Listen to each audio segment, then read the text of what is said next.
5 gue akan bahas end game-nya, yaitu gimana actually nyimpen duitnya. Nah, ini banyak banget yang udah bisa kerjain 4 step ini. Ya teman-teman gue banyak yang misalnya ngasih 500 juta sebulan, jualan misalnya restoran segala macam.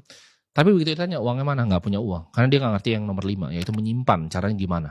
Ini end game-nya nih, menyimpan. Gue kebetulan hoki karena hobi gue adalah sebenarnya di market. Jadi gue berbisnis seperti ini, tapi gue bisa selalu menyimpan uang gue dari usia gue masih sangat kecil. Jadi gue agak berbeda dengan orang lain ya. Gue umur 19 tahun, gue udah kenal hampir semua owner sekuritas di Indonesia. Gue tuh jadi golden boy-nya di market Indonesia. Itu umur 19 tahun, semua orang udah kenal gue, semua bandar udah kenal gue. Jadi prinsip yang gue pelajari apa? Yang pertama ya, kalian harus pahami bahwa uang kertas itu cuma dicetak, nothing more ya. Itu cuma medium of exchange, dipakai untuk kita menukar suatu value. Kalau kita tanya misalnya ekonom ya, mereka akan jawab bahwa uang kertas ya itu adalah medium of exchange dan titik. Mereka nggak akan mikir secara first principle apa itu uang kertas. Nah tapi gue akan kasih tau kalian, ini uang tuh nggak berguna ya. Mereka cuma cetak, itu nggak ada basisnya sama sekali, nggak ada emasnya sama sekali. Simpannya kemana? Jadi ini orang kaya itu paham sekali akan ini ya. Uang tuh nggak akan pernah hilang, uang akan selalu ada di sini, akan selalu jadi medium of exchange ya. Tapi uang sendiri itu adalah format dari energi ekonomi. Maksudnya apa? Ketika kita punya medium of exchange dari bentuk kertas ini, kita tukar sebuah jasa atau produk untuk dapat kertas ini, kertas yang cuma dicetak ini,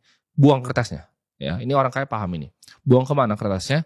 Ke aset-aset ya. Jadi kalau gue nanya orang paling kaya di Indonesia, teman-teman gue, apa sih yang mereka beli? Kalau orang middle class kan belinya saham. Orang kaya itu nggak ada yang sebenarnya beli saham. Mereka bikin saham. Ini bedanya orang kaya sama orang biasa aja. Orang middle class itu investasi saham. Orang kaya itu bikin perusahaan yang bisa TBK. Mereka bikin sahamnya sendiri. Uang dari bikin sahamnya mereka lariin kemana? Satu, properti ya. Mereka cari luxurious residential real estate di Menteng, di Pondok Indah, di Bali, di Seminyak. Mereka bikin villa disewa-sewain ke orang. Luxury residential. Yang kedua adalah komersial. Mereka bikin gedung seperti gue di kantor ini gedung kantor. Yang punya ini ya bikin gedung dan dia sewa-sewain buat orang-orang jadi tenan di sini. Orang yang super kaya seperti itu. Mereka main di luxury, residential, dan juga di commercial property. Mereka juga main di fine arts. Jadi kalau kalian perhatiin yang super kaya di Indonesia, mereka suka koleksi seni. Ya, sama mereka kadang punya museumnya sendiri. Mereka suka fine arts dan mereka suka juga collectibles ya. Jadi buat bilang, oh mobil itu bukan investasi, enggak juga ya. Ada orang kaya yang gue tahu punya 200 Ferrari-nya, tapi semuanya collectibles ya. Mereka cari barang yang scarce ya, yang desirable, yang banyak orang yang mau dan scarce. Saham itu enggak scarce, saham itu bisa dicetak lagi ya. Mereka bisa right issue, private placement dan segala macam.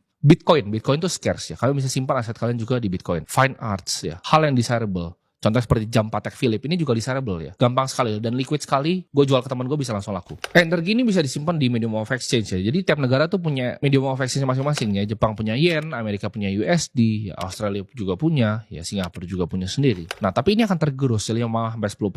Karena mereka cetak lebih banyak lagi. Intinya itu sederhana, 5-10%. Jadi dalam 5 tahun uang kalian itu setengah kalau disimpan dalam bentuk kertas. Jadi kertasnya dibuang secepat-cepatnya ke aset-aset yang scarce dan desirable. Entah itu kalian sukanya apa, kalian suka tanah silahkan beli tanah. Kalian ngerti commercial property silahkan ke property, kalian ngerti fine arts silahkan ke fine arts, kalian ngerti mobil silahkan ke mobil ya. Tapi intinya jangan kertas. Kalau kalian ngerti investasi saham silahkan ke saham juga. Tapi intinya ini di semua ya investasi, kalau kalian nggak ngerti, nggak benar paham, don't get into the game. Lu nggak ngerti kripto jangan masuk kripto, lu nggak ngerti saham jangan masuk saham, lu nggak ngerti properti jangan masuk properti. Karena kalau lu nggak ngerti dan lu investasikan uang kertas lu ke situ, itu cara paling cepat untuk hilang uang. Karena orang yang ngerti 4 prinsip ini nggak bisa miskin sebenarnya. Mereka yang ngerti prinsip ini akan bisa generate cash flow terus-menerus. Yang bisa bikin mereka miskin itu apa? Cuman satu, ketika mereka salah naruh uang. Nah, paham gak? Gue banyak lihat orang kaya bisa generate cash flow, bisa berbisnis, jadi miskin karena mereka salah naruhnya. Masuk ke tiba-tiba gak ngerti perikanan, mereka beli kapal, mau berlayar, gak ngerti perbekalan segala macam, habis uangnya. Ya, gue lihat banyak sekali seperti itu.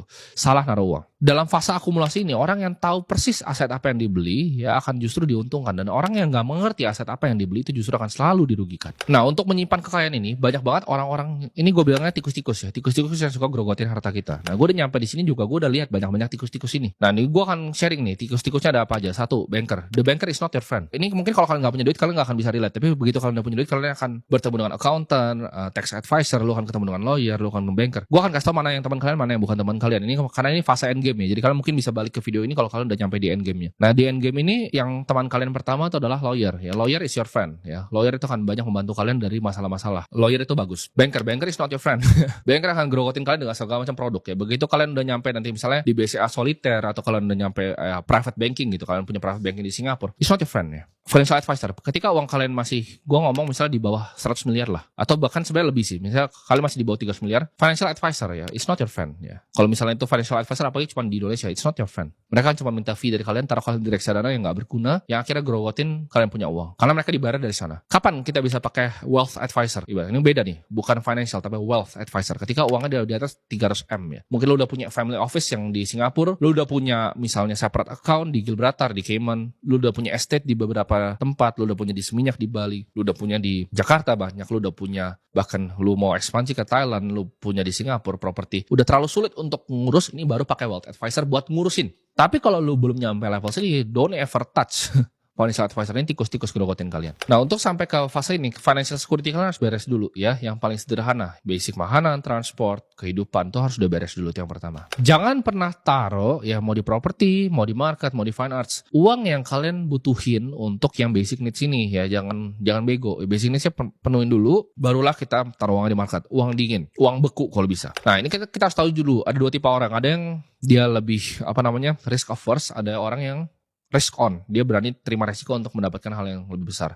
Kalau lebih mudah, gue saranin kalian ambil yang resiko, karena harga yang dibayar untuk kekayaan adalah resiko. Nah, kalau kalian yang udah lebih berumur ya, risk averse, ini strateginya bisa macam-macam. Kalian bisa pakai barbell strategi, di mana kalian split uang kalian. Satu tuh sangat tidak beresiko, satu sangat beresiko. Contohnya, satu kalian taruh mungkin di reksadana indeks yang tidak beresiko yang di lokal, satu aja kalian hantam di Bitcoin seperti itu. Kalian bisa pakai manfaatin barbell strategi ini untuk ngatur uang kalian. Nah, ini kalian jangan sentuh reksadana saham ya. Kenapa? Karena itu fee-nya terlalu besar. Karena anyway yang mereka lakukan adalah indexing juga. Saham-saham mereka itu banyak kan yang korelasinya ke beta itu besar. Jadi yang kalian lakukan adalah reksadana indeks saja. Itu jadi dia pakai robot ya untuk masukin alokasinya semua. Nah, indeks itu kalian bisa pakai Serikahati. Itu sederhana banget. Kalian tinggal taruh di Serikahati terus kalian hantam di Bitcoin. Atau kalian mau yang lebih risk averse, tapi gue gak saranin karena di Indonesia bonds itu real rate inflasi di Indonesia itu 10% ya. Jadi kalau kita taruh di FR yang mungkin 6% itu kurang ideal. Lu masih minus 4%, tapi kalau lu risk averse benar-benar gak mau hilang duitnya, lu yakin lu bisa dari bisnis lu generate lagi, might as well gitu ya. Nah, itu juga kalian bisa pakai reksadana pasar uang di sana. Ya, itu masih bisa kalian pakai. Kenapa? Karena reksadana pasar uang itu ini cheat code-nya, itu bukanlah objek pajak.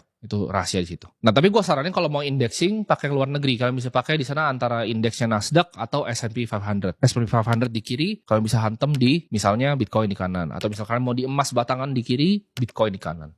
Nah, itu bisa dipakai. Kalau untuk gua barbellnya di highest possible gain. Jadi gua di kripto mainnya. Semuanya di kripto, kiri di Bitcoin, kanan gua hantam di altcoin. Balik lagi, kalau lu gak ngerti apa yang lu lakuin, don't ever try to do what I do ya. Don't ever try untuk get into property, don't ever try to get into market. Pelajarin dulu, investasi leher ke atas dulu, pelajari secara holistik apa yang kalian mau beli. Karena